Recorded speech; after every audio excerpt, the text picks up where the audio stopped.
তো একদিন কৃষকের বউ ঠিক করলো যে দুধ থেকে দই মাখন ঘি তৈরি করে তার শহরে গিয়ে বিক্রি করবে।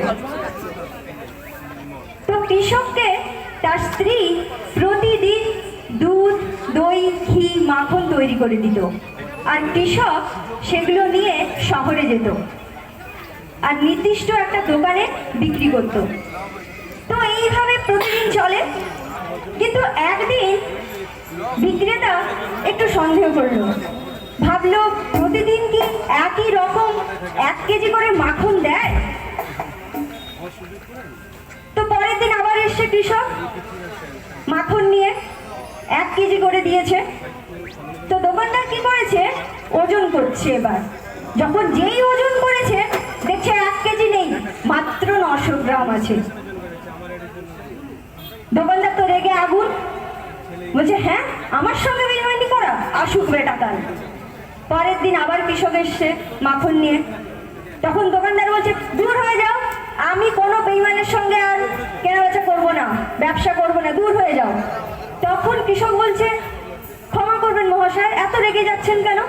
বলছে বেইমান, 1 কেজি বলে 900 গ্রাম মাখন দাও।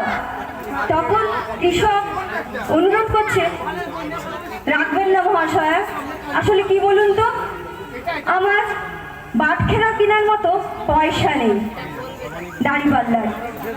তো আপনার কাছ থেকে মাখন দিয়ে যে টাকা পাই, সেই টাকা দিয়ে আপনার কাছ থেকে যে 1 কিলো চিনি তেল নিয়ে যাই। তো দাড়িপাল্লার একদিকে ওই 1 কেজি চিনি রেখে অন্যদিকে আমি 1 কেজি মাখন মাপি। তো এই গল্প থেকে আমরা কি শিখলাম,